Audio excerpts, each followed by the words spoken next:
Hello, friends. Welcome back. We are in our 44th chapter of Genesis, almost all the way through the book. It's a long book, 50 chapters, and we are almost there. So far, we have had the creation story, we've had Noah's narrative, we went into Abraham, Isaac, Jacob. We are finishing up the story of Jacob because we're approaching the end of his life, and we have the story of Joseph, and actually getting pretty close to the end of his story as well. He's still the second only to Pharaoh in Egypt, and the grand reveal for his hidden identity is going to be in the next chapter, chapter 45.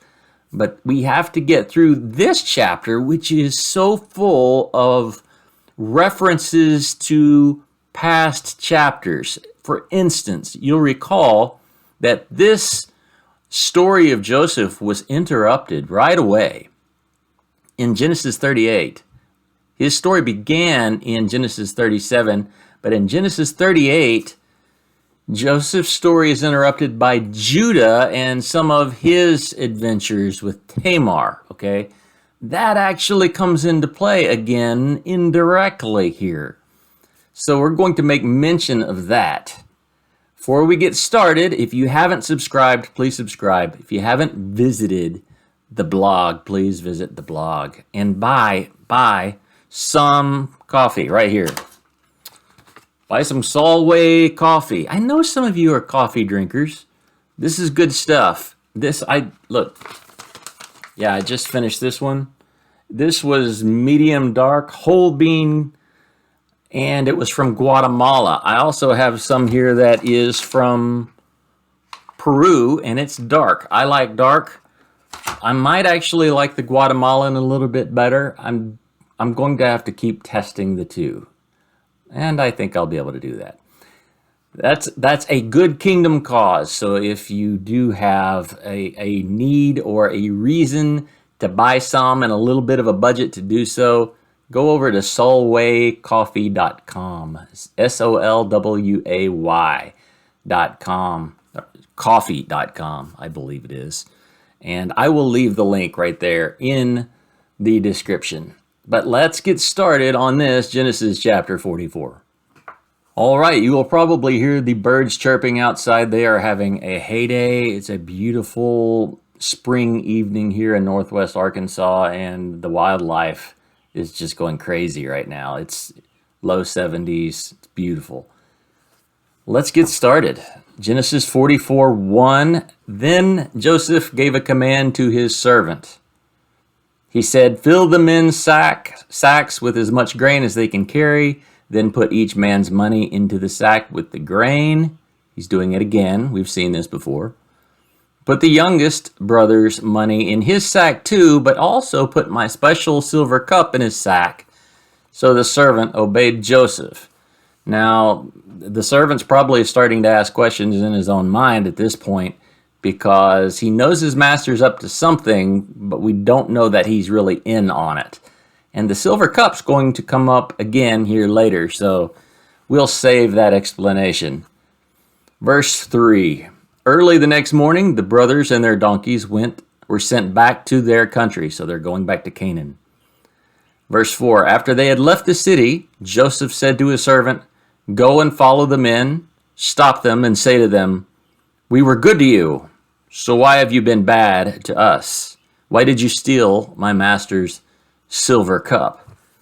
Verse 5. "My master drinks from that cup, and he uses it to learn secret things. What you did was wrong." Okay, let's stop right there. If we can skip, I'm actually in the easy to read version because it's easy to read. Actually, I just failed to switch it back to the ESV. But let's start from here with the ESV and reread that verse. "Is it not from this that my Lord drinks, and by this that he practices divination?" So inevitably the question comes up, did Joseph practice divination? It's a big debate, and commentators have different views. My view is possibly he could have. We don't know all the ways that God spoke to Joseph. We know that he spoke to Joseph in dreams. Divination was something that the Egyptians did. So it could have been a ploy, a cover, to just kind of sell the idea that, hey, I am an Egyptian, and yes, that is my important silver cup.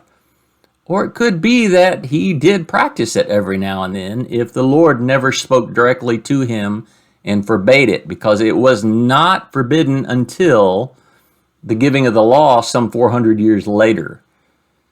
So Joseph may have actually done it, especially if the Lord had never had a conversation with him about it. So I find that either way is possible, but it could have certainly been a ploy. All right. But at any rate, Joseph has hidden the silver cup somewhere. Now, Joseph knows where, and obviously the servant knows that the cup was hidden on purpose. What must the servant be thinking here? He's like, okay, Joseph's up to something for sure, because I know he did this on purpose. I know these guys are innocent, and yet I'm having to pretend like they are thieves. So they're being deceived again. This whole run of deception continues through the line of Jacob. So let's go with verse 6. And when he overtook them, he spoke to them these words. Verse 7. And they said to him, why does my Lord speak such words as these? Far be it from your servants to do such a thing. Okay? That's a phrase that's going to repeat. Verse 8, behold the money that we found in the mouths of our sacks, we brought back to you from the land of Canaan. How then could we steal silver or gold from your Lord's house? Why would we do such a thing? This isn't like us, right? This isn't like us. Actually, when you evaluate their history, it's totally like them. They could totally do this after they've sold one brother into slavery thinking that he's dead. They have actually done mass slaughter of a camp back in Shechem. If you remember, Simeon and Levi did that. So these guys are really shady as far as their history goes. Yeah, they could be doing this without a problem. But as it turns out, they know that they haven't, and so does the servant. All right, verse 8. Behold, the money that we found in the mouths of our sacks we brought back to you from the land of Canaan. How then could we steal silver or gold from your Lord's house? All right. Whichever of your servants is found with it shall die, and we also will be my Lord's servants. Okay, who else made such a rash vow? You don't have to go very far back. It was their dad, Jacob, who said the very same thing to Laban, who accused Jacob or Jacob's entourage from stealing his gods. And Jacob said the same thing. If any one of these guys have it, he'll surely die. He didn't realize that he had just pronounced a death vow upon his own beloved wife, Rachel, who had deceived him and taken her brother Laban's gods. She had deceived her husband, but she had also deceived Laban and taken his gods. So Rachel has died already, probably, I'm going to say, because it was pronounced upon her by her husband. That's pretty harsh. Now his kids are doing the very same thing. So whichever servant is found with it, this silver cup, will surely die. Horrible thing to just spout off, isn't it? Verse 10. And he said, let it be as you say, he who is found with it shall be my servant, and the rest of you shall be innocent. Verse 11. Then each man quickly lowered his sack to the ground, and each man opened his sack, and he searched, beginning with the eldest and ending with the youngest. So he started with Reuben is going all the way back down to Benjamin. And the cup was found in Benjamin's sack. And they tore their clothes, and every man loaded his donkey, and they returned to the city. What just happened? They're probably wondering that very thing. They knew that they knew that they knew they were innocent. And then all of a sudden, impossibly, they find this silver cup in Benjamin's sack. Now remember, Benjamin was the one they had to beg and plead, basically, to get Jacob to release. He was Joseph's only true full brother and the only other offspring that he had from his beloved Rachel. He didn't want Benjamin hurt or enslaved or harmed in any way. And look here, Benjamin is in more trouble than all of them. And they immediately just rip their clothing. It's the same gesture they would have made had somebody pronounced somebody close to them dead. But that's ironic, isn't it? Because they sold Joseph into slavery out of sheer malice some, 20 years earlier. And they never mourned him. At least no written record of anybody, any of the brothers mourning him other than Jacob, of course, is still mourning Joseph. So this is a completely different reaction. It shows that they have matured a bit, right? All right, so they've torn their clothes, and now they are all going back to the city. Let's take a look at verse 14. When Judah and his brothers came to Joseph's house, he was still there. They fell before him to the ground. Okay, this is the third time. This is the third time they are all laying prostrate before Joseph. That is a complete fulfillment of the prophecy of his dream, his first dream in Genesis 37, when he was bragging to his brothers, my sack was in the middle and all of your sacks were surrounding me in a circle, bowing down to me. That's what's going on here. Verse 15, Joseph says to them, what deed is this that you have done? Do you not know that a man like me can indeed practice divination? Again, the question remains, did he really? We don't know. And Judah said, what shall we say to my Lord? Let me stop right there. And Judah said, Judah is now taking a lead role.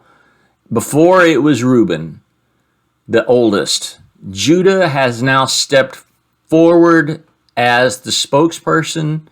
And remember, he was the one that convinced their father to release Benjamin to this mission of retrieving Simeon, coming to get food, and going back home again. Okay, so Judah's in charge. He's taking the lead role. And he also was the one that perhaps was the roughest around the edges of all the brothers. Imagine that, Judah. What shall we say to my Lord? What shall we speak? Or how can we clear ourselves? God has found out the guilt of your servants. Behold, we are my Lord's servants, both we and he also in whose hand the cup has been found. But he said, far be it from me that I should do so. Only the man in whose hand the cup was found shall be my servant. This is Joseph talking. But as for you, go up in peace to your father. Okay, so Joseph is still manipulating his brothers here. And we could say that he's doing this for retribution purposes. I tend to lean to the possibility that he is doing this because he's hearing from God and he's wanting to test his brothers. And he's doing it in some rather, for us it seems unconventional, but you'll recall that Joseph was sold into slavery by his brothers for 20 pieces of what? Silver. And now silver has become the agent that has ensnared his brothers. Silver. It's the metal of redemption in the Bible. Silver is what Jesus was sold to. It's the price to redeem a female slave. It's a metal that is often, what do you call it? Smelted, refined. It has huge redemption qualities to it as a metal. You can re-smelt it, remelt it into coinage or valuables of different sorts. So silver, the thread of redemption is running through this story here. And Judah is admitting, there's not a lot we can say here. We're guilty. We've been found out. The Lord has seen our guilt. The Lord himself, God has found out the guilt of your servants. He's referring to, I think, they're selling Joseph into slavery. And no doubt Joseph is in some way getting a little bit of satisfaction out of this, right? Because he's noticing Judah is the one. Judah was the one who was intent on selling Joseph into slavery. Judah was kind of the lead guy. He wanted to make a profit on Joseph, and now Joseph is seeing that his brother has changed. And I think that's an important element in this particular story. Verse 17. Okay, well, we already did verse 17. Far be it from me that I should do so. So we're seeing that phrase repeated. It's the same one that his brothers, Joseph's brothers, said, far be it that we should take the silver cup. Why would we need to do that?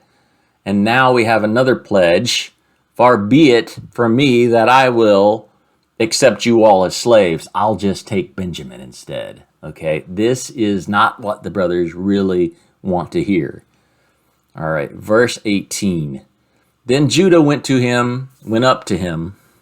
I like the words used, went up to him, and said, O my Lord, please let your servant speak a word in my Lord's ears, and let not your anger burn against your servant, for you are like Pharaoh himself. My Lord asked his servant, saying, have you a father or a brother? So he's saying, you asked us. We didn't volunteer this information. You were asking us questions. That's why we were in trouble. We just came to buy grain. But you asked us questions, and we had to answer. Have you a father or a brother? And we said to my Lord, we have a father, an old man, and a young brother, the child of his old age. His brother is dead. Joseph smiles. And he alone is left of his mother's children, and his father loves him. Then you said to your servants, again, you keep questioning us. We just want to buy grain and leave.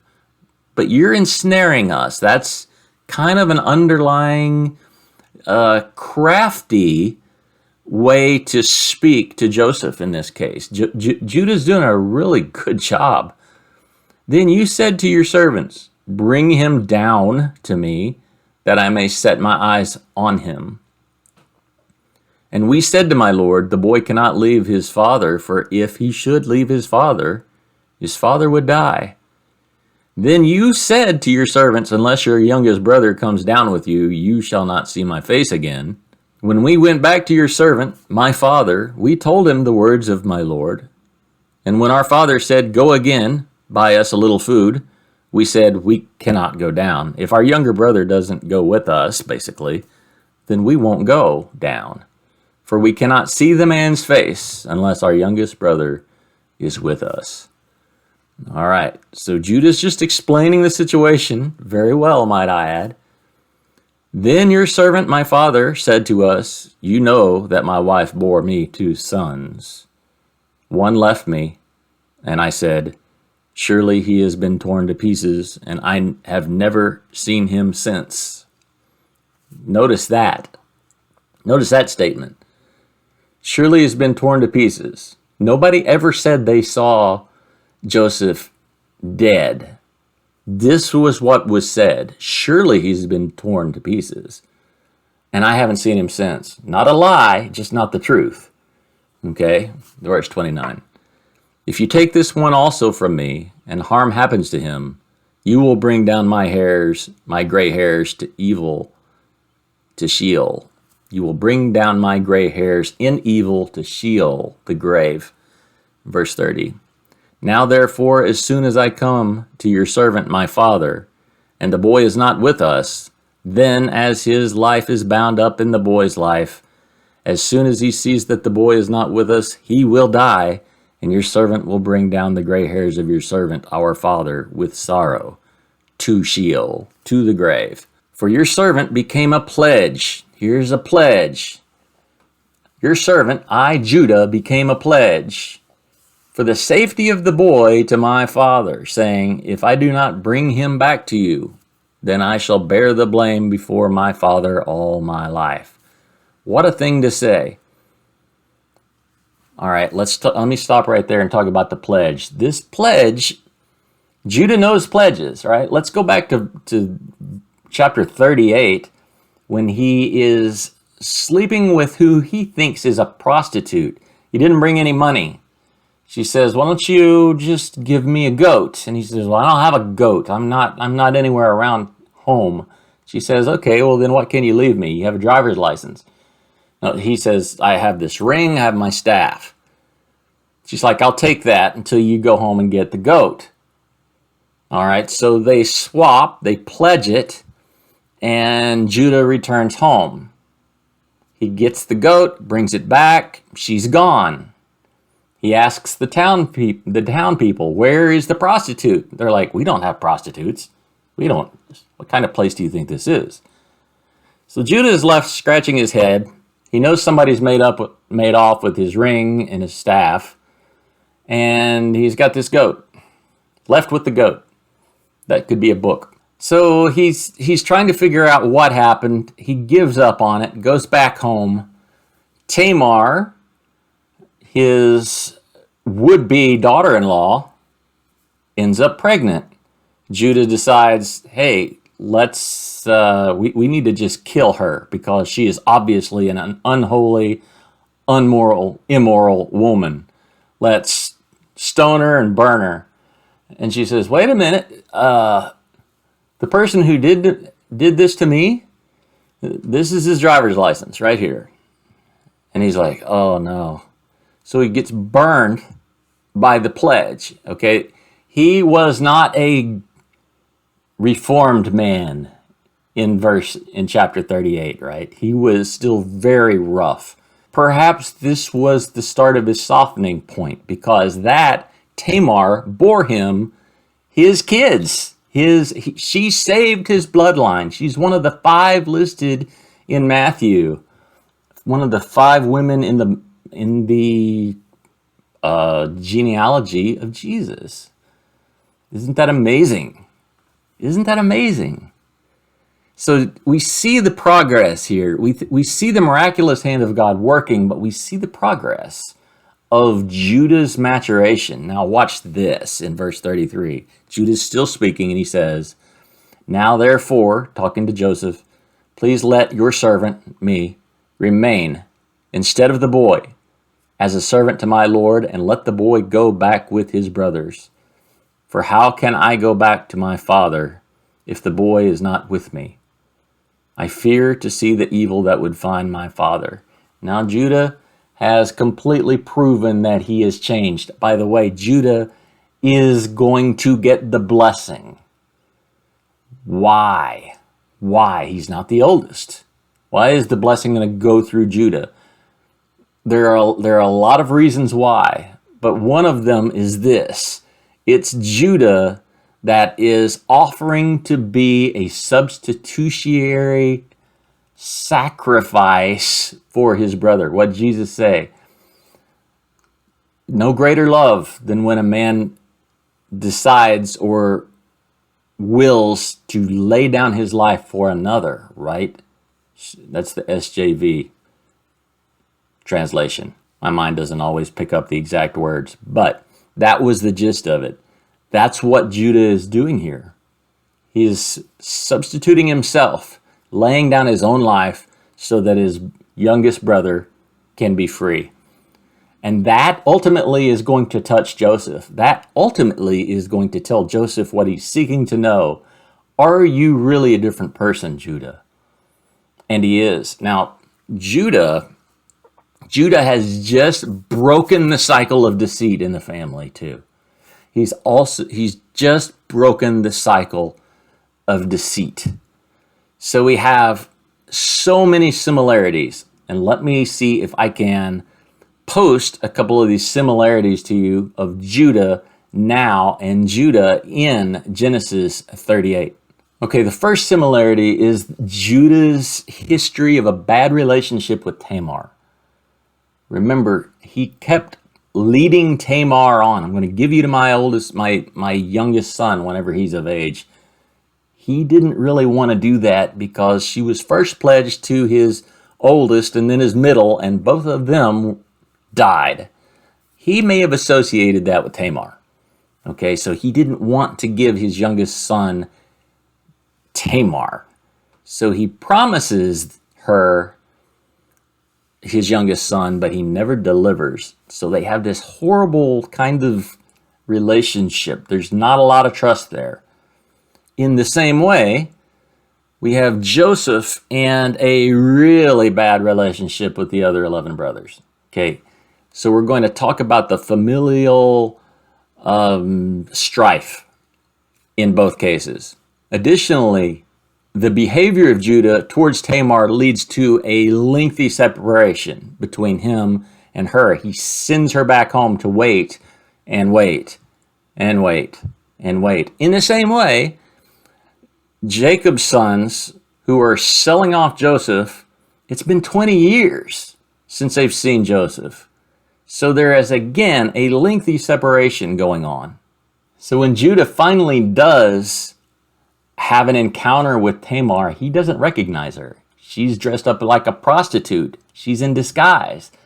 He doesn't see the truth about Tamar, so he sleeps with her.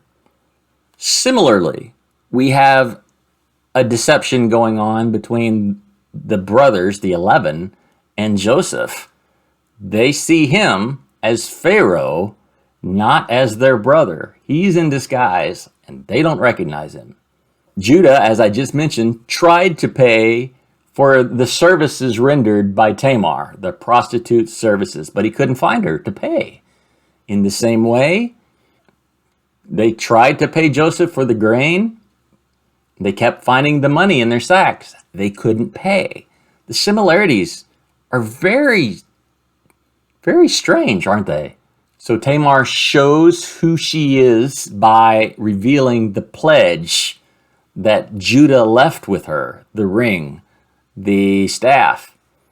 In the same way, Judah offers himself as a pledge to save his little brother.